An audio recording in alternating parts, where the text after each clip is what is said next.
하나님께서 우리에게 주시는 말씀은 신명기 11장 1절부터 15절까지 말씀입니다.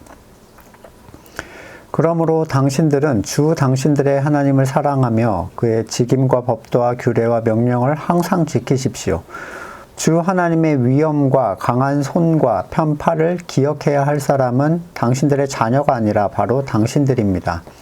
당신들의 자녀들은 주 당신들의 하나님이 하신 일과 내리신 명령을 보지도 못하고 듣지도 못하였습니다.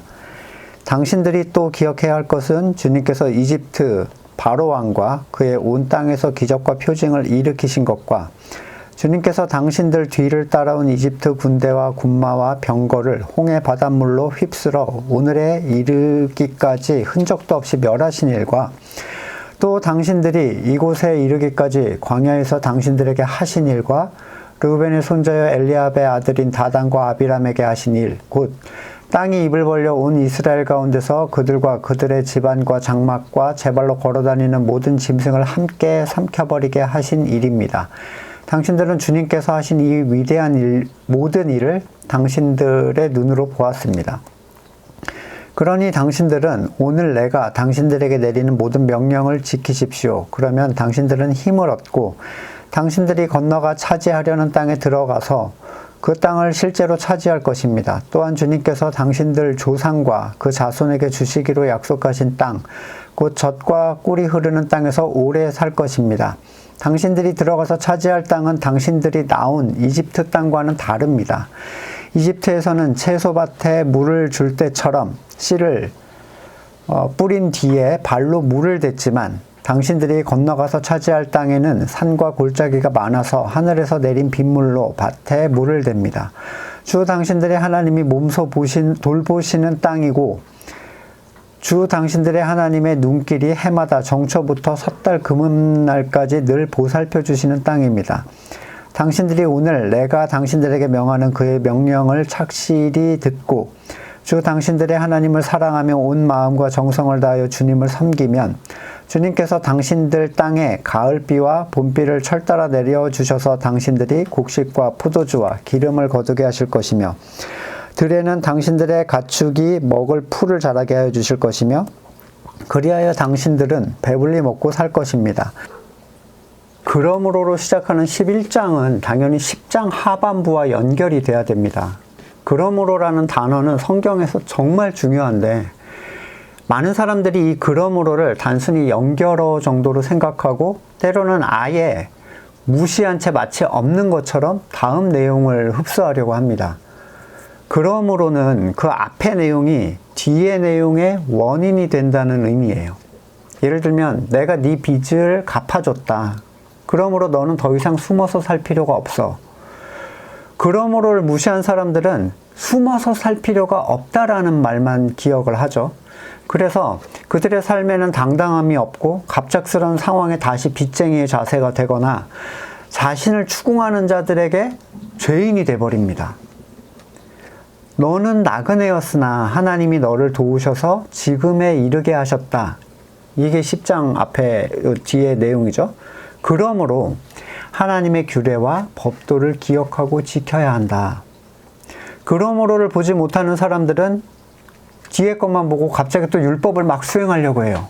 하지만 자신의 존재의 본질과 자신에게 베푸신 은혜와 사랑을 아는 자들은 그분을 향한 사랑에 의해서 뭔가를 하게 됩니다. 모세가 이스라엘 백성들에게 말하는 것은 그들이 나그네였고 그러한 그들을 애굽에서 어떻게 이끌어내셨는지 그들이 다시 기억하고 하나님을 사랑하며 그분의 명령을 따르라는 얘기입니다. 그러므로라는 게 제외되면 그들은 받은 은혜가 없는 상태로 이 명령을 수행해야 돼요. 하나님의 계명은 이 앞에 원인이 그들에게 기억될 때 흘러나오는 결과물이 되어야 합니다. 먼저 주신 은혜에 의해서 하나님을 사랑하게 되는 거죠. 하나님께서 베푸신 능력을 기억해야 하는 존재는 바로 그 일을 경험한 당사자이지 그들의 자녀들이 아닙니다. 기독교 교육은 완전히 망가졌어요. 그 일을 경험해보지 못한 사람이 그 일을 경험해보지 못한 자녀들에게 하나님의 은혜를 주입하고 가르치려고 하죠.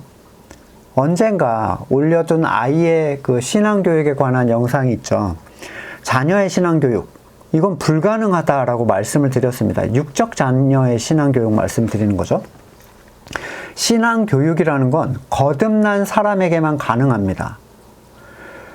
신앙교육을 단순히 기독교의 교리나 내가 경험한 것을 아이에게 주입시키는 것이라고 생각을 하시나요? 홍해를 건넌 체험이 없는 자에게 야, 홍해가 얼마나 대단했는지 그때 하나님이 하신 걸 기억해라라고 얘기를 할 수가 없는 거예요. 전에 한 집사님은 자녀들을 교회에 맨날 데려옵니다. 막 수요일이건 금요일이건 늦게 계속 데려와요. 그러면서 자기가 그걸 데려오는 이유에 대해서 이렇게 말하시더라고요. 자기가 어린 시절에 교회 엄마를 따라왔던 그 추억이 너무나도 좋은 추억이래요. 교회는 좋은 곳, 교회는 재미있고 즐거운 곳. 그래서 그 추억을 주려고 아이들 데려온다는 겁니다. 그래서 아이들이 뭐 하냐면 이제 놀게 해요. 교회가 약간 시골틱한 교회였는데 마당에서 뭐 뛰어놀고 뭐 여기저기서 뭐 장난감 가져와서 놀고 합니다. 어린 시절에 교회에서 뛰어놀던 추억, 뭘 나눠 먹고 아이들하고 놀던 그 기억.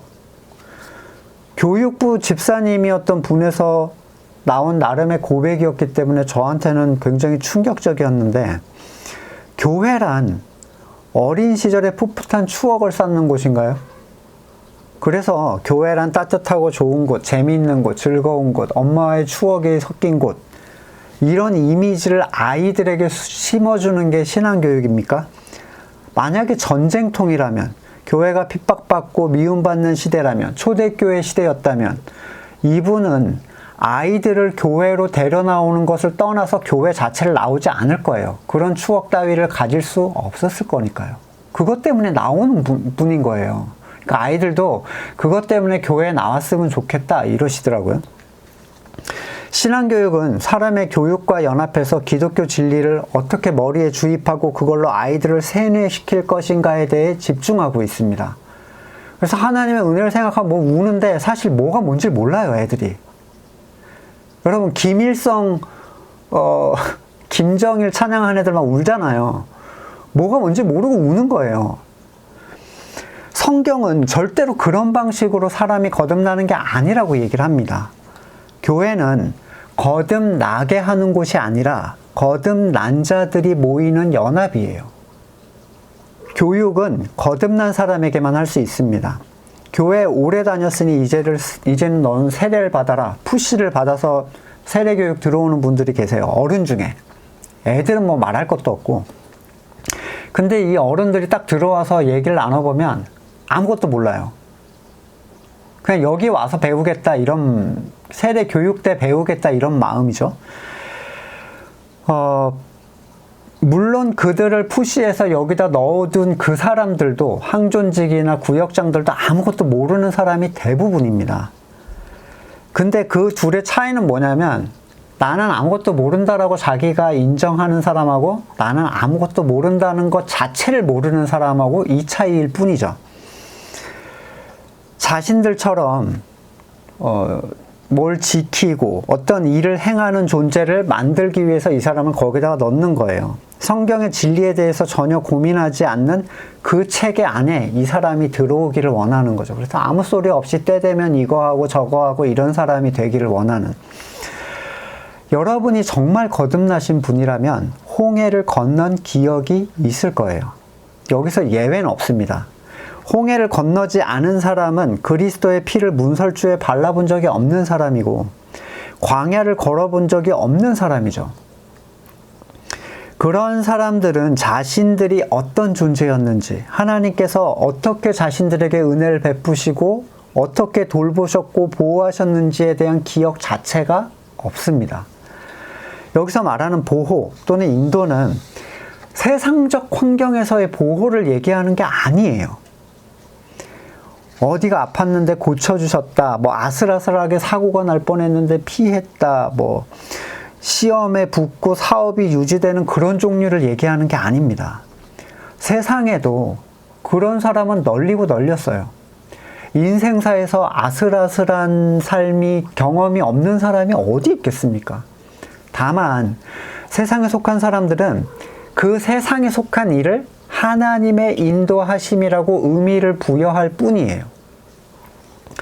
하나님의 도우심은 노예인지도 모르고 살았던 자신에게 내가 죄인 된 삶이었구나라는 걸 드러내 주시고, 어떤 이유에선지 갑자기 그곳으로부터 나를 끌어내 주시고, 내 행위가 아닌 그리스도의 의를 통해서 하나님의 의를 누리게 하신 것. 멀고 험한 신앙 여정 속에서도 만나와 반석에 물을 먹이시고, 세상은 이해하지도 보지도 못하는 가치를 깨닫고 그걸 향하게 만드시는 그것들을 얘기합니다. 그럼 이렇게 얘기하죠. 하나님이 세상에서 도와주시는 건 없다는 얘기인가요? 때로 그리스도인들은 병들어 죽습니다. 사고로 죽고, 전쟁에 죽고, 굶어 죽고, 심지어는 잡혀서 죽어요. 사업이 망하기도 하고, 시험에 떨어지기도 하고, 계획한 모든 것이 뜻대로 하나도 안 될 때도 있습니다. 그러면 그건 하나님이 안 도와주셔서 그렇게 됐다고 생각하세요? 하나님을 시험하는 사람들이 항상 어떻게 하냐면 자신의 상황으로 하나님의 인재를 확인하려고 했습니다.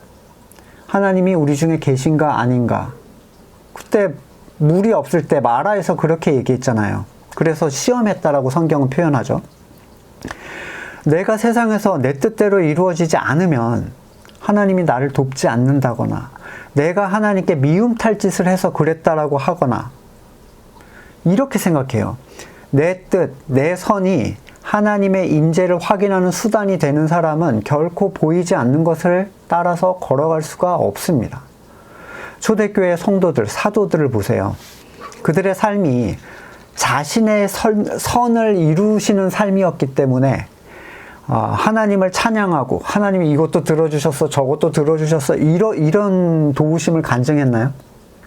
많은 사람들이 자기를 속이고 있습니다. 하나님의 도우심은 세상이 알아볼 수 없는 것들이에요. 한 성도가 거듭나서 어떠한 외적 이득을 보지 못하고 살다가 죽더라도 그 안에는 그 거듭난 사람만이 볼 수 있는 하늘의 가치가 가득히 차 있습니다. 이 가치를 아는 사람만이, 이 가치를 체험한 사람들만이 바로 하나님을 사랑할 수 있고 그분의 계명을 따라서 살 수 있는 사람들이에요. 왜냐하면 이게 원인이 되기 때문이에요. 이건 교육되는 게 아닙니다. 오히려 기억함으로써 행하게 되는 거예요. 도움받지 못한 사람에게 한 번도 내가 나그네로서 궁핍하고 노예로 지치고 고되다라고 생각하지 않는 사람에게 야, 받은 은혜를 기억해라 라고 교육시키는 것이 안 되니까 뭘 하죠? 세상에서 너 잘된 거 생각해봐. 하나님이 해주신 거야. 이렇게 이제 얘기를 몰아가는 거예요. 영적 체험이 없는 사람들에게 신앙교육이라는 건 불가능합니다.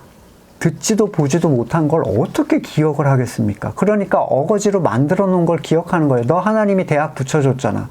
너 하나님이 가게 열어서 장사할 수 있게 해줬잖아. 이딴 식으로 몰아가는 거죠. 세상 사람들은 대학 안 붙고 세상 사람들은 가게 열어서 장사 안 합니까? 사람들은 뭔가를 자꾸 가르치려는 성향들이 있기 마련이에요. 유치부를 제가 첫 사역, 한국에서 첫 사역으로 유치부를 경험을 했는데 엄마 아빠들이 아이들을 넣어놓고 참관을 합니다.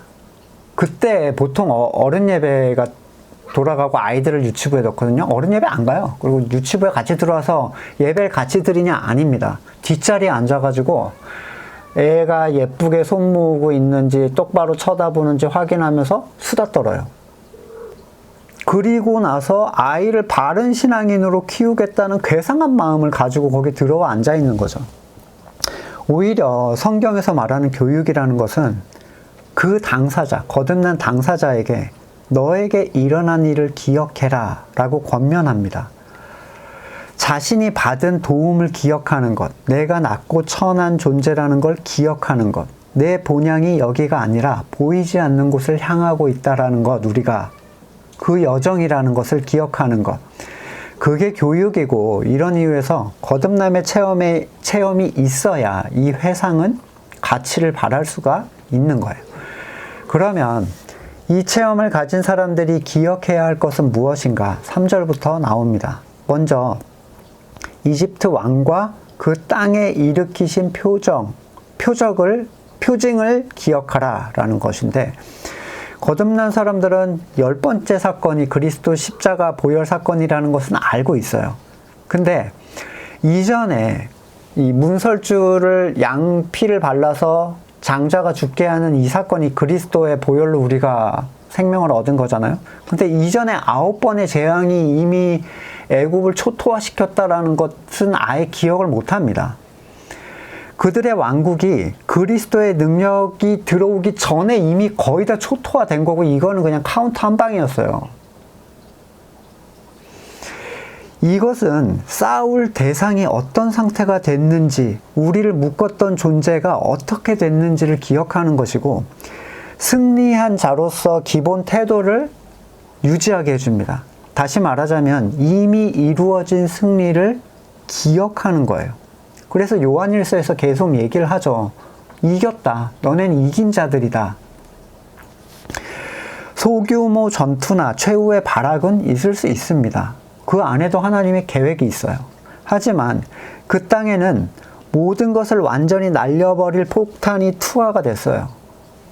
이제 이거를 돌이킬 수 있는, 판도를 바꿀 수 있는 방법이 없다는 거예요. 이 하나님이 하신 일, 애굽에서 건져내신 그 일을 기억하는 게 성도가 해야 될 일입니다. 두 번째로, 그들을 뒤따라오던 자들이 어떻게 되었는가를 기억하는 것. 완전한 승리임에도 불구하고 하나님은 애굽이 이스라엘을 따라오도록, 추격하도록 허용을 하셨죠. 그리고 이것을 훈련의 도구로 사용을 하십니다.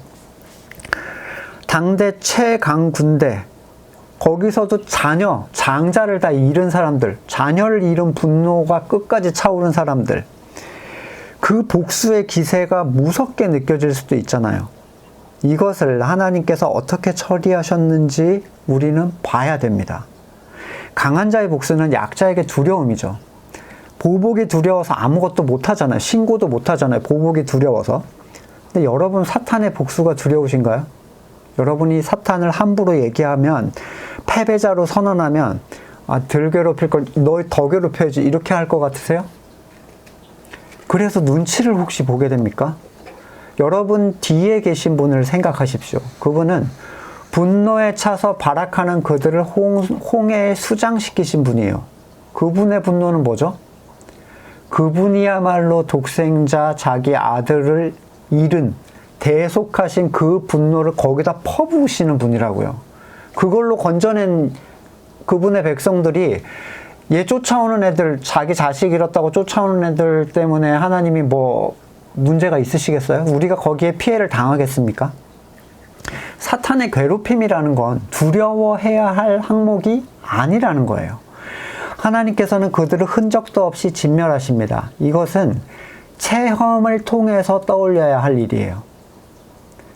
세 번째, 그들이 광야에서 유업에 이르기 직전까지 하나님께서 하신 일을 보셔야 되는데, 사람이 살 수 없는 곳에서 그들을 먹이시며 입히셨어요. 이것을 영적 가치에서 이해를 해보자면, 하나님의 영적인 공급이 풍족하게 막 들어오지 않았던 시기, 비틀비틀 목적도 없이 걷는 것 같았고, 애굽이 너무 그리워서 돌아가고 싶은 마음은 가득했고, 계속해서 범죄했으나 너무 오래 걸어서 기약도 없는 그 반복되는 신앙생활 속에서도 하나님은 그들을 보호하시고 만나를 주시고 반석의 물로 그들을 채우셨고, 모든 사막의 험한 것과 약탈하는 아말렉, 심지어 그들의 반역까지 용서하시고 돌봐주신 것, 이런 걸 기억하는 것은 그 사람을 겸손하게 합니다. 은혜가, 참된 은혜가 되게 하는 거죠. 네 번째로 기억해야 될 것은 사악한 반역자들, 하나님의 백성을 흔들고자 했던 내부 배신자들에 대한 하나님의 처단을 기억하셔야 됩니다. 다단과 아비람은 당을 지어서 모세를 대적하던 자들인데, 분명히 이스라엘 민족 안에 있었어요, 그들이. 그런데 하나님의 주권을 따르지 않는 존재들이었습니다. 내부의 적이 더 무섭다라고 하죠. 간부가 주적이다, 이런 얘기 군대에 있는데, 거듭난 사람의 모임이라 하더라도 모든 사람이 하나님의 주권을 따라가는 게 아니에요. 가라지도 있습니다. 숨어 들어온 자들이 있고 그 안에 교만하여 변질되는 사람도 있어요. 이 사람들은 하나님의 백성 안에서 다른 당을 만들어서 하나됨을 깨려고 합니다. 여기에 대하여 하나님께서 어떻게 하셨는지를 기억하셔야 되는데 이게 또한 하나님의 훈련이에요. 사랑이라는 말을 오해해서 모든 것을 안고 가려고 할 때 심지어 그 사람은 자기가 하나님보다 사랑이 더 많아요. 바울은 다른 복음을 말하는 자들에게 저주를 퍼부었습니다. 우리가 하나 되는 이유는 복음의 가치로 연합되었기 때문이지 함께 모였다는 이유 때문이 아니에요. 이런 자들을 내버려뒀을 때 그 공동체는 분명히 큰 혼란에 빠지게 됩니다. 하나님께서는 이런 자들의 지방과 장막, 재산을 땅이 삼켜버리게 하셨어요. 그리고 모든 사람이 그걸 보게 하셨습니다. 당시에 모세가 율법의 전달자였다면 지금은 은혜의 전달자이신 예수 그리스도를 벗어나는 모든 것에 대하여 우리는 경계해야 돼요. 이 말을 행여라도 특정 목사를 따라야 된다라는 말로 이해를 해서는 안 됩니다.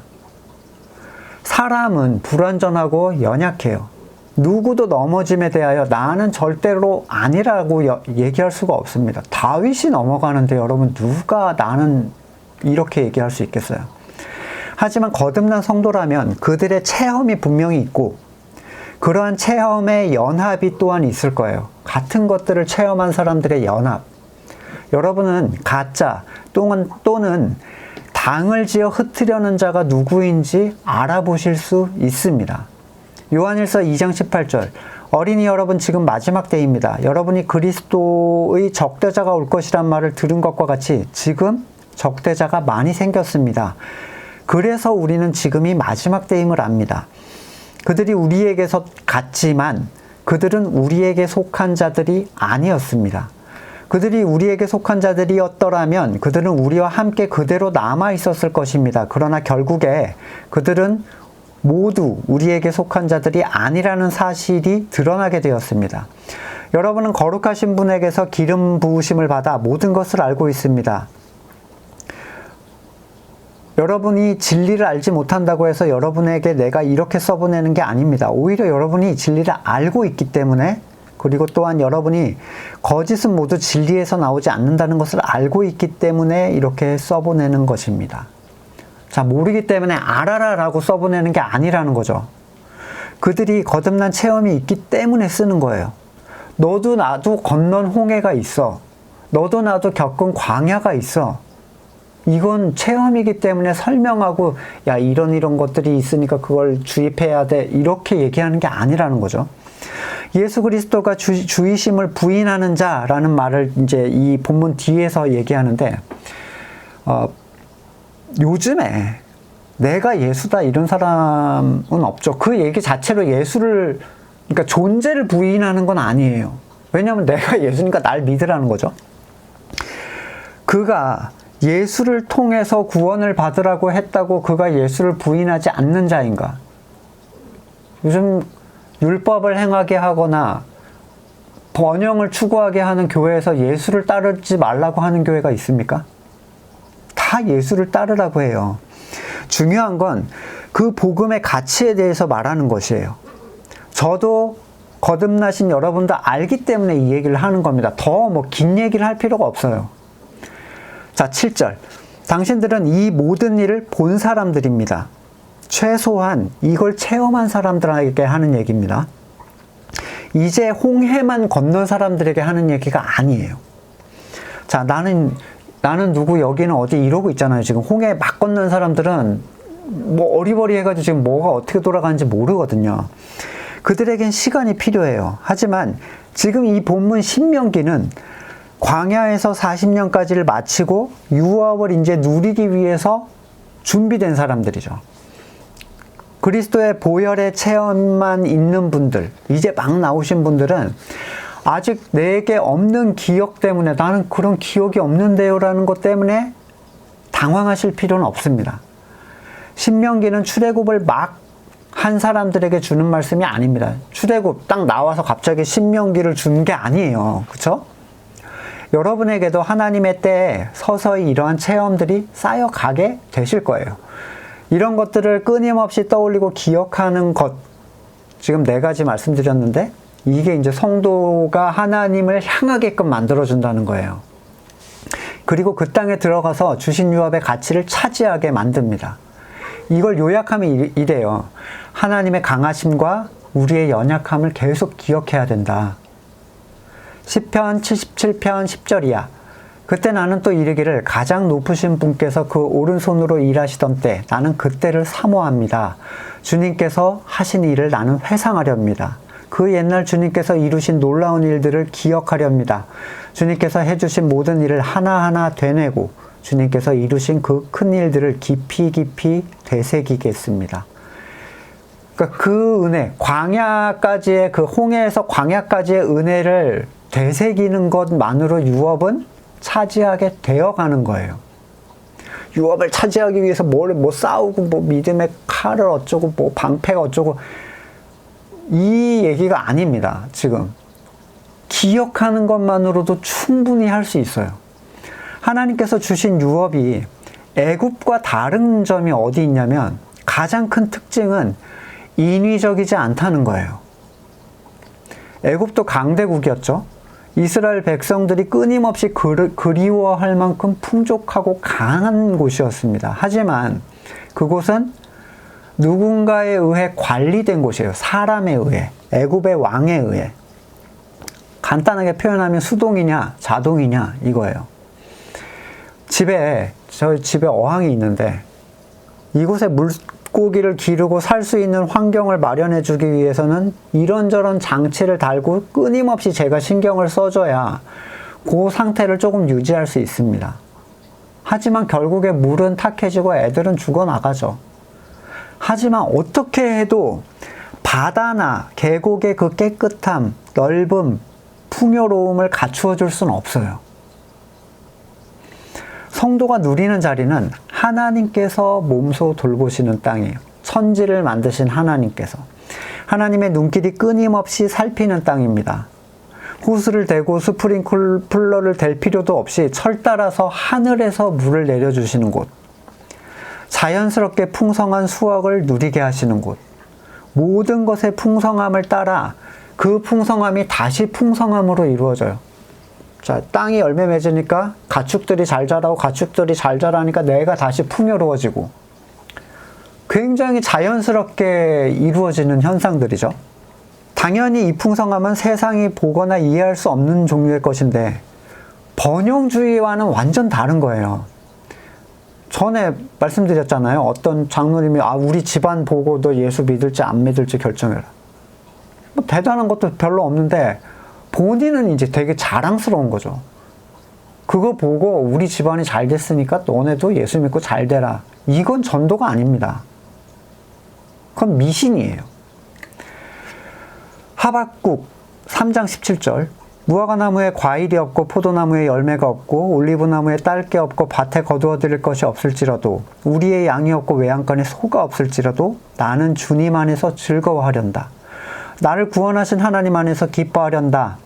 주 하나님은 나의 힘이시다. 나의 발을 사슴의 발과 같게 하셔서 산등성이를 마구 치닫게 하신다. 하박국 선지자는 세상이 볼 수 없는 가치를 보고 있습니다. 하나님의 돌보심의 초점이 보이지 않는 것에 가 있다는 것을 알 수 있어요. 에스겔 34장 26절 내가 그 산과 그들과 내 산 사방에 복을 내려주겠다. 내가 때를 따라 비를 내릴 것이니 복된 소나기가 내릴 것이다. 들의 나무가 열매를 맺고 땅은 그 소산을 내어줄 것이다. 그들이 자기들의 땅에서 평안히 살 것이며 그들의 맨 멍에의 나무를 내가 부러뜨리고 그들을 노예로 삼은 사람들의 손에서 그들을 구하여 주면 그때 비로소 그들이 내가 주인인 줄 알게 될 것이다. 아담에게 나가서 하신 말씀이 뭐죠? 네가 수고해도 땅은 가시덤불과 엉겅퀴를 낼 것이다. 노력해도 소용없어. 라는 것이 의에 대한 부분이었다고 제가 말씀을 드렸는데 이제는 내가 노력하지 않은 의가 드러나게 되는 시간이 온다는 거예요. 그게 하나님의 유업이고 하나님께서 우리와 함께 하신다는 결과물입니다. 시편 85편 9절 참으로 주님의 구원은 주님을 경외하는 사람에게 가까이 있으니 주님의 영광이 우리 땅에 깃들 것입니다. 사랑과 진실이 만나고 정의는 평화와 서로 입을 맞춘다. 진실이 땅에서 돋아나고 정의는 하늘에서 굽어본다. 주님께서 좋은 것을 내려주시니 우리의 땅은 열매를 맺는다. 정의가 주님 앞에 가며 주님께서 가실 길을 닦을 것이다. 시편 92편 12절에도 이렇게 얘기하죠. 의인은 종려나무처럼 우거지고 레바논의 백향목처럼 높이 치솟을 것이다. 주님의 집에 뿌리를 내렸으니 우리 하나님의 뜰에서 크게 번성할 것이다. 늙어서도 여전히 열매를 맺으며 진액이 넘치고 항상 푸르를 것이다. 그리하여 주님의 올곧으심을 나타낼 것이다. 주님은 나의 반석이시요 그에게는 불의가 없으시다. 이 땅은 하나님께서 열매 맺게 하시는 땅입니다. 이 유업은 사람이 의도하거나 계획하거나 힘을 써서 맺을 수 없는 종류의 것들이고, 이 가치는 사람이 평가하거나 또는 부러워할 수 없는 종류의 것들이에요. 하나님의 유업은 신명기의 말로 표현하자면 애굽에서와는 다른 시스템을 가지고 있어요. 하나님의 택하신 백성들이 해야 하는 것은 땅을 가꾸고 씨를 뿌리고 물을 주는 게 아니라 자신들이 어떤 존재임을 기억하고 하나님의 도우심을 기억하는 것이고, 그래서 그분의 은혜를 사랑하는 마음으로 그분의 계명을 지키는 겁니다. 그러면 하나님께서 그 땅에 열매 맺게 하시고 그들이 그걸 영원토록 누리게 하시는 방식으로 흘러가는 것이 그 유업의 시스템이에요. 현재 기독교는 사람이 만들어가는 종교가 됐죠.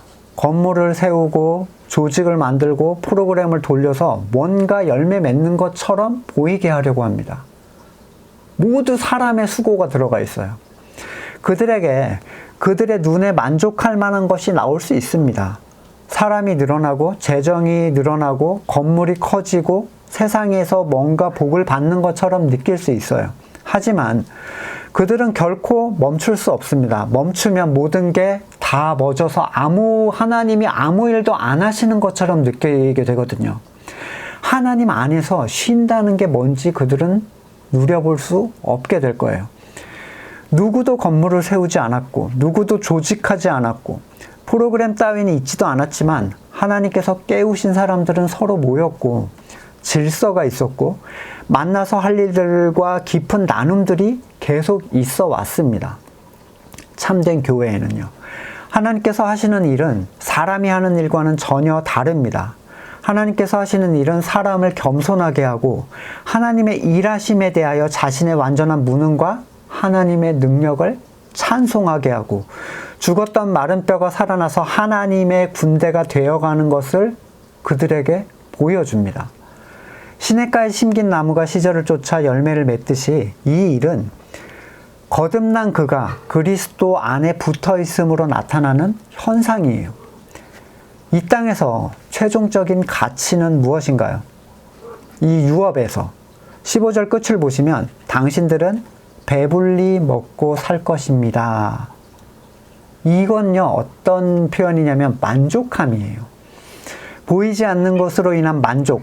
여러분, 돈이 1,000억이 있다면, 1,000억이 있으신 분 아마 이 영상 보실 거라고 생각은 안 되는데, 혹시 보실 수도 있죠. 예, 하지만 1,000억이 있다면, 여러분이 1,000억이 있다면 만족을 하실 것 같은가요?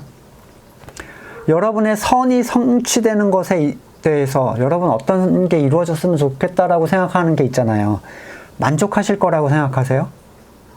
그 만족은 아주 잠깐이에요. 그러니까 사람의 선에 대한 결핍으로 인한 그 욕구는요, 하나님도 채워줄 수가 없습니다. 왜냐하면 결국 사람이 하나님 위에 심판자가 되기를 원하는 데까지 나가거든요. 그걸 하나님이 어떻게 채워주세요? 실제 이미 세상에 속한 사람들은 그렇게 살고 있습니다. 하나님께 내 선을 따라주길 요구하잖아요. 이건 이렇게 저건 저렇게 되게 해주세요. 알았죠? 실행. 시편 23편 1절 주님은 나의 목자이시니 내게 부족함이 없어라. 하나님의 유업을 누리는 사람들은 자신에게 부족함이 있다라고 생각하지 않게 됩니다. 그냥 마인드 컨트롤 하는 게 아니에요. 허전하고 실망스러우면서도 나는 하나님이 있으니까 뭐 라는 이솝우화에 나오는 포도원 여우 같은 고백이 아닙니다. 정말 너무 만족을 해서 모든 게 다 큰 의미가 없는 상태가 된다는 거죠. 배부름이라는 것은 광포한 사자도 양처럼 순하게 만들 수 있어요. 앞에 뭐가 걸어다녀도 움직일 생각을 안 합니다. 너무 만족한 상태이기 때문에. 만족함을 누리는 사람, 그런데 이 존재는 세상에서 나그네라는 존재로 자기를 인식하고 있는데 비참하거나 궁핍한 게 아니라 모든 것을 가진 것처럼 만족하는 상태예요. 고린도 후서 6장 4절, 우리는 무슨 일에서나 하나님의 일꾼답게 처신합니다. 많이 참으면서 환난과 궁핍, 공경과 매맞음, 옥외갇힘, 난동, 수고, 잠을 자지 못함과 굶주림을 겪습니다. 또 우리는 순결과 지식과 인내와 친절과 성령의 감화와 거짓없는 사랑과 진리 말씀 하나님의 능력으로 이 일을 합니다. 우리는 오른손과 왼손에 의의 무기를 들고 영광을 받거나 수치를 당하거나 비난을 받거나 칭찬을 받거나 그렇게 합니다. 우리는 속이는 사람 같으나 진실하고 이름 없는 사람 같으나 유명하고 죽는 사람 같으나 보십시오 살아 있습니다. 징벌을 받는 사람 같으나 죽임을 당한 데까지 이르지 않고 근심하는 사람 같으나 항상 기뻐하고 가난한 사람 같으나 많은 사람을 부유하게 하고 아무것도 가지지 않은 사람 같으나 모든 것을 가진 사람입니다. 여러분은 성도로서 하나님 한 분으로 완전히 만족을 하고 계십니까? 아니면 그 수많은 부족함, 결핍에도 불구하고 하나님으로 만족을 해보려고 노력을 하고 있습니까? 노력으로는 하나님으로 만족할 수가 없을 거예요. 그것은 가지지 못한 것에 대한 대리만족에 불과합니다. 간혹 대기업 회장들이 자기의 자녀를 말단 사원으로 넣는 경우가 있죠. 그래서 뭐 영화 소재, 드라마 소재로 많이 나오잖아요. 비밀리에 들어가는 게 요즘에야 거의 불가능하겠지만 이 사람들은 들어가서 자기가 말단이라고 해서 또는 자기 상사가 자기에게 부당한 거를 시킨다고 해서 또는 봉급이 적고 업무가 많다고 해서 그걸로 괴로워하고 험담하고 과음하고 유음으로 스트레스를 풀 필요가 없어요. 집에 가면 회장님한테 아빠라고 하는데요. 땅 위의 모든 것과 하늘 위에 모든 것을 창조하신 분을 아버지라고 하시는 거듭난 여러분은 어떻습니까? 이것은 단순히 나는 하나님의 자녀야라는 마인드 컨트롤이 아니라 여러분에게 행하신, 여러분에게 경험하게 하신 모든 것들을 여러분이 겸손히 떠올리며 기억할 때 여러분에게 맺게 해주시는 가치예요. 이 가치, 이 만족이야말로 하나님으로만 만족할 수 있는 이 만족이야말로 진짜 유업입니다. 세상이 여러분을 흔들지 못할 거예요. 만족하는 사람은 화낼 이유가 없습니다. 만족하는 사람은 두려워하거나 근심할 필요도 없어요. 그것은 불만족하는 사람들에게 나타나는 현상입니다. 이미 이기신 승리를 기억하면서 겸손히 하나님과 동행할 수 있는 우리가 되기를 소망합니다. 같이 기도하겠습니다. 벗어날 수 없는 곳에서 강한 팔로 우리를 건지시고 원수를 완전히 물리치셨으며 또 광야에서 하나님을 알아가게 하심을 감사드립니다. 우리가 어떤 존재인지 늘 기억하게 하시고 하나님의 능력과 하나님의 아버지 되심으로 인하여 우리의 상황과 관계없이 늘 하나님 한 분으로 만족하는 우리가 되기를 원합니다. 겸손한 마음을 허락하시고 나그네로서 오늘 하루를 살아갈 수 있도록 은혜를 베풀어 주시옵소서. 감사드리고 예수님의 이름으로 기도드립니다.